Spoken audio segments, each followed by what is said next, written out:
Le dollar a déjà perdu, au cours des 30 dernières années, une bonne partie de son importance internationale. Je veux dire, si vous regardez aujourd'hui la proportion des réserves détenues dans les banques centrales de 180 pays à travers le monde, il fut un temps où 70 à 80% de leurs réserves, la garantie de leur monnaie, étaient des avoirs en dollars américains. Aujourd'hui, ce chiffre se situe plutôt autour de 40 à 50%. Ils ont donc déjà voté avec leurs pieds. Vous savez, les États-Unis sont aussi le plus grand pays débiteur du monde. Nous devons plus, au reste du monde que n'importe quel autre pays, et nos deux plus grands créanciers sont le Japon et la Chine. Pour ceux d'entre vous qui s'interrogent sur le potentiel chinois, essayez de réfléchir à ce que cela signifie que les États-Unis soient le plus grand débiteur mondial et que le deuxième créancier le plus important des États-Unis soit la République populaire de Chine, Xi Jinping. Et vous savez, si vous êtes débiteur, vous devez payer des intérêts.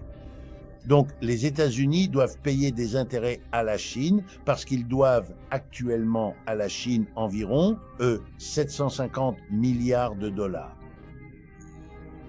Eh bien, disons à 4%. Cela signifie que le gouvernement des États-Unis doit payer 4% d'intérêts sur 750 milliards. Cela représente environ 30 à 35 milliards de dollars par an que l'oncle Sam prélève sur vous et moi. Il ne l'utilise pas pour notre armée, il ne l'utilise pas pour construire des routes, ni pour aider nos hôpitaux, ni pour financer les études universitaires de nos enfants. Non, il prend ces 35 milliards et les envoie dans une grosse enveloppe bien épaisse à la République populaire de Chine, qui peut et qui les utilise effectivement pour construire ses routes, ses écoles et son armée. Et si vous ne le saviez pas, c'est parce que vous vivez dans un pays qui ne peut pas affronter la vérité sur son propre système économique. Il ne peut pas dire à son peuple ce qui se passe de manière juste et équilibrée. Notre culture est avant tout corrompue par la publicité. Rappelez-vous quel est le rôle de l'annonceur. Vous dire tout ce qu'il y a de bon à propos du client de l'annonceur et vous cacher tout ce qui est mauvais. Cela fait de la communication l'équivalent du mensonge. Nous vivons dans un pays où les gens, en particulier les politiciens, se considèrent comme se vendant eux-mêmes au public. Dites-leur tout ce que vous pouvez imaginer de positif et cachez-leur tout ce qui pourrait les contrarier. Ce que cela produit, c'est la folie. Oui. Que nous nous permettons de traverser. Je dois expliquer aux gens que la réalité, c'est que les BRICS, 8 ou 9 pays membres et une douzaine d'autres pays partenaires, qui sont en voie de devenir membres. Au départ, le mot même BRICS est un acronyme. Brésil, Russie, Inde, Chine et Afrique du Sud. C'est ce que signifie BRICS et depuis, plusieurs pays ont rejoint le groupe. Si vous voulez comprendre ce que cela signifie, laissez-moi vous donner 2 statistiques. Vous savez, je suis économiste, c'est ce que nous faisons. Nous jouons avec les statistiques comme les petits-enfants jouent avec des jouets. Et laissez-moi vous assurer que c'est bien un jouet. La population des États-Unis, 330 millions, représente 4,5% de la population mondiale. Si vous regroupez les États-Unis avec leurs principaux alliés, le soi-disant groupe des 7 ou G7, c'est-à-dire les États-Unis, le Canada, le Japon, la Grande-Bretagne, la France, l'Allemagne et l'Italie, ce qui a vraiment constitué le cœur de l'économie mondiale ces 75 dernières années. Si vous additionnez leur population, vous obtenez, je ne sais pas, 15 ou 16% de la population mondiale. Maintenant, laissez-moi parler des BRICS. Si vous additionnez tous leurs membres, cela représente plus de la moitié de la population de cette planète. Il n'y a pas photo. Ils sont nombreux et nous sommes peu. Laissez-moi vous donner la deuxième statistique. En économie, nous avons une mesure approximative de la taille d'une économie. On l'appelle le PIB, produit intérieur brut. Et chaque pays ainsi que l'ONU, etc., tiennent un registre de cela. D'accord? Si vous additionnez le produit intérieur brut du G7, c'est-à-dire les États-Unis et leurs principaux alliés, cela représente environ 28% de la production totale de cette planète sur laquelle nous vivons, la Terre. Si vous faites la même chose, que vous additionnez le PIB de l'Alliance des BRICS, cela représente 35% de la production mondiale. En d'autres termes, les États-Unis et leurs alliés, qui étaient de 1945 jusqu'à environ 2010, 2012, 2015, la puissance économique dominante. Et qu'est-ce que cela signifie? Cela signifie que lorsque chaque pays, n'importe quel pays d'Asie, d'Afrique ou d'Amérique latine avait besoin d'aide d'une manière ou d'une autre, ils envoyaient une délégation à New York, à Washington ou à Londres. Et ils espéraient obtenir ceci ou cela, et ainsi de suite. Et ils envoyaient des personnes pour expliquer pourquoi cela serait utile, etc. De nos jours, ils font cela. Ils envoient une délégation à New York et à Londres, mais cette délégation ne retourne pas dans son pays d'origine en Afrique ou en Amérique latine. Ils vont directement de Washington et Londres à Pékin et New Delhi, oui, et à Sao Paulo, oui, et ils présentent le même argument là-bas. Et ils sont plus susceptibles d'obtenir une écoute équitable de leurs propositions dans ces pays. Et ce n'est pas tout, car ils ont affaire à la plus riche des deux options. Et ils vont donc obtenir, non pas à chaque fois, mais la plupart du temps, une meilleure offre. C'est pour ça qu'ils y vont. Et les Chinois, qui sont les principaux acteurs ici, sont ceux qui disent « Oui, nous construirons un chemin de fer et nous le ferons pour cette somme d'argent en moins que ce que les Américains, les Britanniques, les Français ou les Allemands vous ont proposé. » Et donc d'ailleurs, les chemins de fer d'Afrique sont actuellement construits par la Chine, et la Chine prend toutes les parts de marché qui vont avec cela. Le monde a changé. Permettez-moi de vous assurer à vous et à votre public que chaque pays dans le monde et au-delà, chaque grande entreprise qui fait des affaires au-delà des frontières nationales réajuste ses plans d'investissement, ses calculs, ses décisions stratégiques pour tenir compte du fait que l'économie mondiale est désormais dominée par autre chose que les États-Unis et l'Europe de l'Ouest, ou encore le Canada ou le Japon. Et vous n'allez pas changer cela. Vous n'allez pas arrêter cela, pas plus que vous ne pourriez, ou que l'Empire britannique n'a pu empêcher les Américains d'avoir leur propre empire. Vous savez, il y a quelques jours, le 4 juillet, nous avons célébré la guerre qui a séparé les États-Unis de l'Empire britannique. Et puis en 1812, il y a eu une autre guerre, pour la même raison. Après cela, les Britanniques ont abandonné. Ils n'ont pas pu y arriver et les États-Unis se sont imposés. Les Britanniques ont essayé, même au milieu de la guerre de sécession, ils ont envisagé de prendre le parti du Sud contre le Nord. Mais c'était trop tard. Ils ne voulaient pas que les États-Unis prospèrent, mais c'est ce qui s'est passé. Aujourd'hui, M. Trump ne veut pas que les Chinois prospèrent. Les Américains ne l'ont pas voulu depuis de nombreuses années. Ça ne marche pas. Cela n'a jamais été le cas.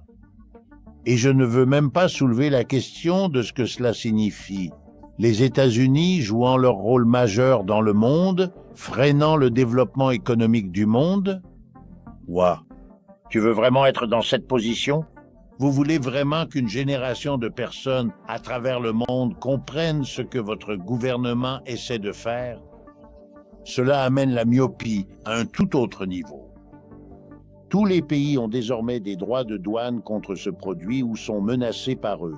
Vous savez ce que ça fait? Cela donne à chaque dirigeant, bon dirigeant, mauvais dirigeant, et tous les autres, une excuse, une formidable opportunité. Les choses vont mal au Nigeria, en Malaisie, au Panama, en Pologne. Vous pouvez blâmer M. Trump, peu importe qui vous êtes. Le tarif a vraiment fait du tort. Vous vous dégagez de toute responsabilité. Tout ce que fait M. Trump, c'est renforcer la position de chaque gouvernement en place, car ils peuvent désormais, de façon crédible, blâmer M. Trump. Alors, et vous savez ce que cela enseigne aux habitants de chaque pays? Que les États-Unis sont leur ennemi. Ce n'est pas bon. Cela peut être excellent pour M. Trump MAGA et les élections américaines.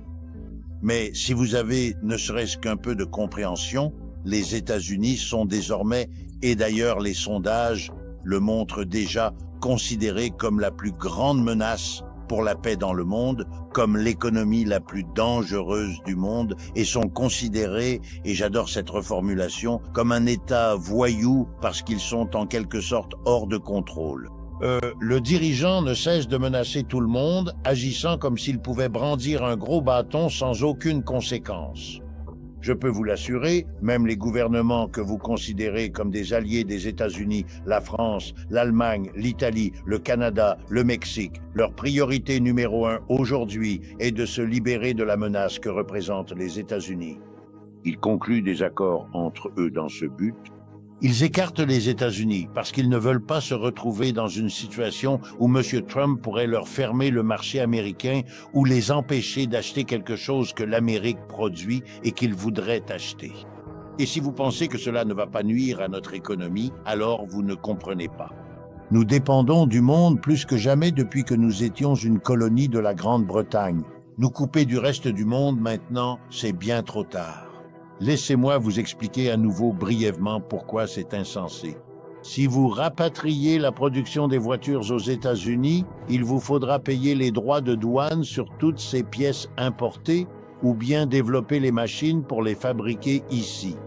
Et même si vous faisiez tout cela, il vous faudrait payer des salaires au niveau américain aux ouvriers des usines automobiles et à ceux de toutes ces usines de pièces détachées. Mais cela augmenterait le prix de votre voiture de beaucoup de dollars par rapport à ce qu'il est actuellement. Et vous savez ce que cela signifie? Cela signifie que chaque entreprise américaine qui concurrence des entreprises du monde entier serait désavantagée car elle devrait payer ses voitures et camions beaucoup plus cher que ses concurrents en Angleterre, en Italie, au Nigeria ou au Brésil. Et c'est déjà le cas aujourd'hui. Je vais vous donner un exemple. La voiture et le camion électrique. Il y a 15 ans, une compétition a commencé entre toutes les entreprises automobiles. Qui allait développer la nouvelle génération? La nouvelle génération de voitures qui ne brûlent pas de combustible fossile, mais qui fonctionnent à l'électricité. Je veux dire, en gros, une batterie. D'accord. Nous y voilà, 15 ans après le début de cette compétition, et je peux annoncer, comme le sait le monde entier, les résultats. Le plus grand succès, ce sont les Chinois, comme cela se produit dans tous les autres domaines tôt ou tard. C'est ce que cela signifie de comprendre que l'Empire américain est en déclin. Cette BD est une voiture magnifique et j'en achèterais une si je le pouvais. D'accord. Eh bien, il y a quelques semaines, j'étais en Europe, plus précisément à Paris, en France. Et partout dans les rues, garées ou en circulation, il y avait des voitures BYD. Pourquoi? Parce que ce sont les meilleures et les moins chères voitures électriques du marché. C'est la même chose pour les camions. Tous les capitalistes du monde entier qui ont besoin de voitures ou de camions pour leur entreprise achètent des voitures BYD parce qu'elles sont de la meilleure qualité et au prix le plus bas. Les Américains ne peuvent pas rivaliser. Pourquoi? Parce qu'ils n'ont pas accès à la BYD. Et pourquoi cela? Est-ce que BYD refuse de vendre des voitures aux États-Unis? Absolument pas. Ils ont proposé de le faire. Ils sont impatients d'ajouter le marché américain au marché qu'ils ont déjà en Asie, en Afrique, en Amérique latine et en Europe. Mais voiture la plus vendue en Australie? C'est ça. Et M. Trump, lors de sa première présidence, a imposé un tarif de 27,5% sur les véhicules électriques chinois. Mais maintenant, pour vous montrer que cela ne concerne pas seulement M. Trump, M. Biden a augmenté le tarif sur BYD de 27,5% à 100%. Juste pour que je sois clair, laissez-moi expliquer. Si la voiture ou le camion coûte 30 000 $, ce qui est à peu près le cas, il faudrait, si vous êtes américain, que vous veniez ici avec 30 000 $ qui iraient en Chine pour payer le camion et un autre 30 000 $, soit 100%, qui irait à l'oncle Sam parce que vous payez la taxe douanière. Pour vous, le camion coûterait 60 000 $. Donc, vous ne l'achetez pas. Vous achetez un véhicule électrique de moindre qualité chez Ford, General Motors ou Tesla. vous le payez entre 50 000 et 60 000 $ et vous l'achetez parce que c'est le mieux que vous puissiez faire, mais cela vous met très en retard par rapport à vos concurrents dans le monde entier. Donc, quand nous nous coupons du reste du monde, nous donnons à nos concurrents le ticket pour battre les Américains avec qui ils sont en compétition, et savez-vous ce que cela met en danger? Les emplois américains. Alors, quand M. Trump dit « Je protège les emplois américains », non, ce n'est pas vrai. Non, ils mettent en place, cela leur coûte. Ils mettent en place une sorte de jeu idéologique. Il s'adresse à ceux qui ne comprennent pas. Il ne leur dit que la partie qui est la bonne nouvelle, pas la mauvaise. Et ainsi, il peut mobiliser le peuple américain dans ce que nous considérerons un jour tous comme un acte de destruction de soi constant. C'est bon pour M. Trump, bon pour sa victoire électorale, une bonne nouvelle pour les fidèles de MAGA, mais pour l'économie américaine, au nom de laquelle cela est fait, c'est un désastre. Les entreprises, les particuliers, les politiciens, dès l'instauration des sanctions, se mettent immédiatement à chercher des moyens de les contourner. Les sanctions posent un problème. Si vous êtes un homme ou une femme d'affaires, vous savez que des problèmes surviennent tout le temps dans votre entreprise.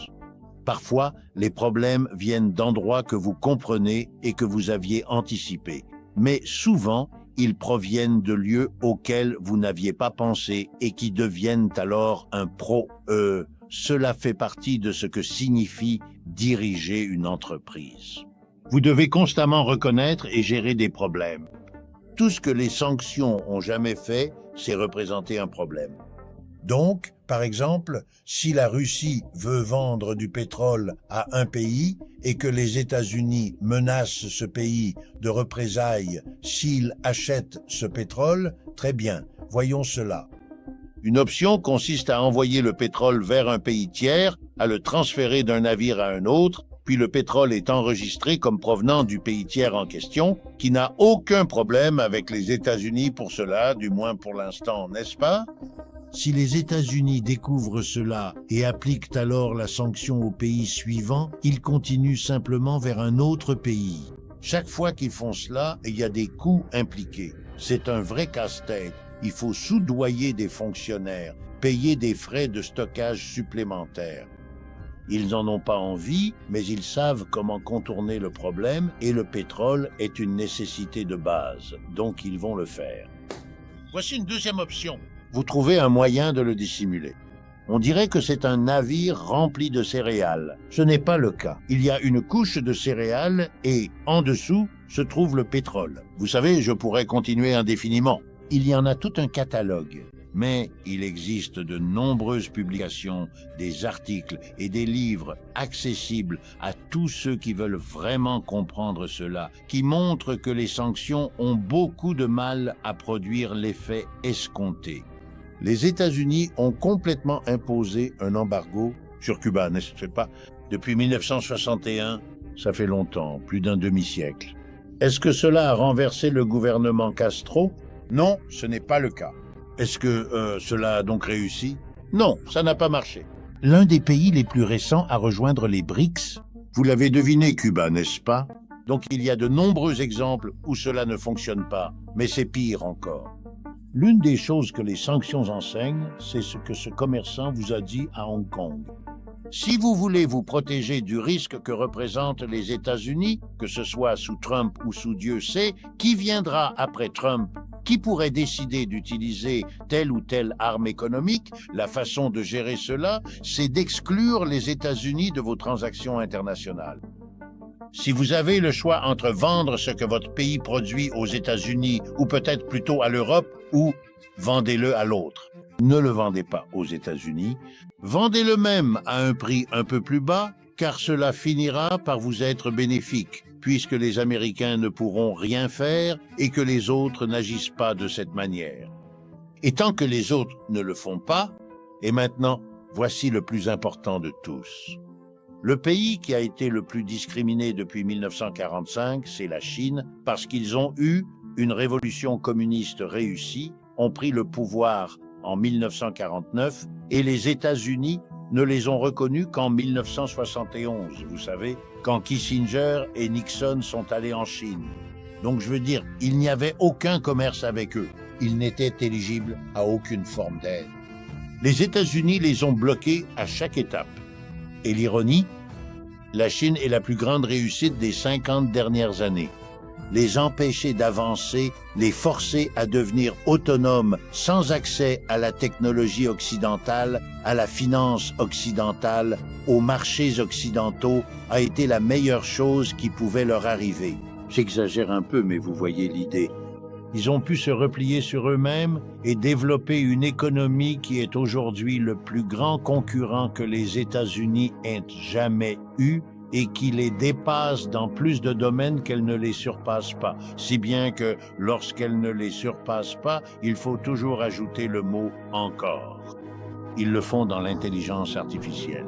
Ils le font dans les véhicules électriques. Ils le font dans tous les domaines. Il s'avère donc que la mère de toutes les sanctions qui leur ont été imposées pendant si longtemps a produit le plus grand concurrent que nous ayons eu. C'est dans ce sens que j'essaie de faire comprendre que les politiques menées ont été un immense échec. Elles ont peut-être donné à l'Empire des États-Unis quelques décennies de plus avant qu'il ne disparaisse de la scène, mais elles n'ont pas arrêté le processus, elles ne l'ont pas inversé, et elles ne montrent absolument aucun signe de pouvoir le faire, à l'avenir. Prenons cette idée intéressante, le libre marché. On entend souvent cela parce que c'est une façon de dire que les marchés fonctionnent, font des merveilles et nous apportent prospérité, croissance et tout le reste, mais qu'on ne peut pas y intervenir. Ils le font magnifiquement, ils le font parfaitement. Ils le font, comme nous le disent les économistes, de façon optimale. Mais vous ne pouvez pas intervenir, vous ne devez pas intervenir. Si vous vous tournez vers les auteurs conservateurs, ils vous diront qu'une loi est inappropriée parce qu'elle interfère avec le marché, ou qu'une règle ou une réglementation est inappropriée parce qu'elle va à l'encontre de la façon dont le marché ferait les choses. Les conservateurs, par exemple, ont toujours détesté, bloqué, évité, retardé, sapé le salaire minimum parce qu'ils veulent que ce soit le marché qui décide jusqu'où on peut aller pour payer un travailleur et non que le gouvernement fixe une règle pour un minimum. La célébration irréfléchie et étrange du marché, comme s'il s'agissait d'une institution spectaculaire surpassant toutes les autres, le fruit ultime de l'ingéniosité américaine, mondiale ou humaine, selon que votre vision soit étroite ou large, cela pose vraiment problème. Cela fait obstacle à une discussion rationnelle et à un débat sur la manière dont nous devons affronter les vrais problèmes que nous avons et trouver des solutions qui valent la peine d'être essayées pour résoudre ces problèmes plutôt que de les excuser. Je veux démontrer que célébrer le marché est une grave erreur et que cela coûte cher. Eh bien, commençons par l'entreprise privée. L'idée qu'une entreprise qui produit des chaussures ou des logiciels, des cornets de glace, peu importe, que les entreprises qui fabriquent les biens et services dont nous avons tous besoin, sur lesquels nous comptons tous, devraient être organisées comme des entreprises privées. Des groupes de personnes se réunissent et fabriquent la glace, les chaussures ou les logiciels, et nous savons tous à quoi ressemble ce système. Ils le font pour gagner de l'argent. Ils dépensent de l'argent, du temps et de l'énergie, et ils espèrent récupérer plus d'argent qu'ils n'en ont investi pour faire fonctionner l'entreprise. En fait, c'est cela qui fait tourner le système. L'entreprise privée à but lucratif et ces entreprises interagissent sur un marché les unes avec les autres et avec nous tous. Elles interagissent avec nous parce que nous achetons ce qu'elles produisent.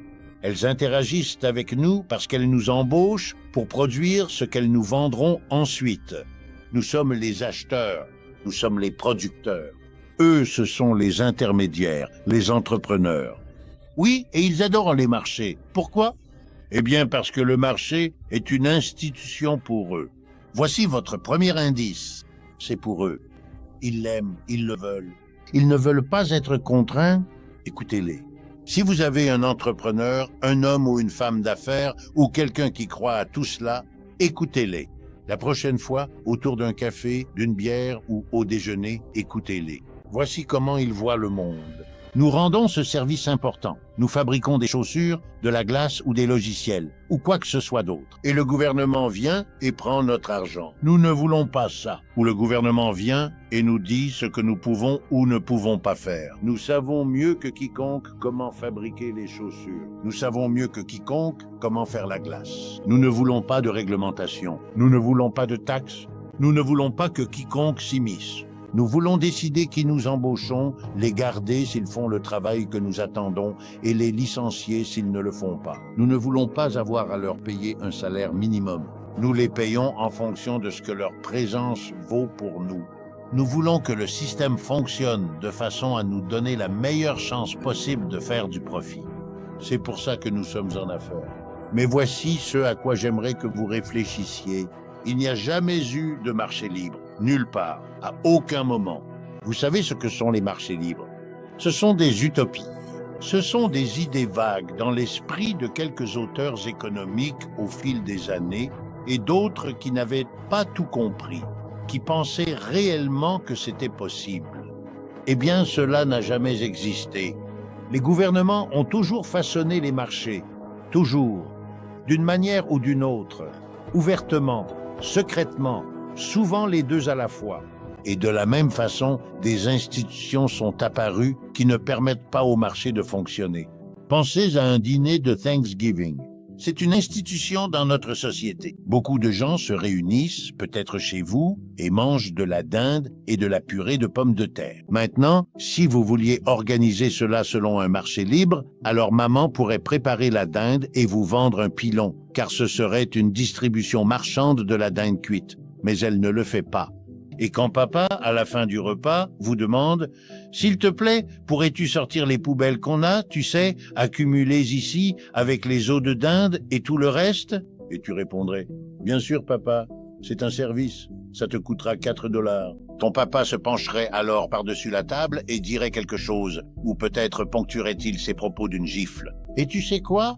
Il te ferait un discours intéressant. « C'est horrible que tu demandes de l'argent parce que nous sommes une famille, te dirait-on. Nous nous aimons, nous prenons soin les uns des autres.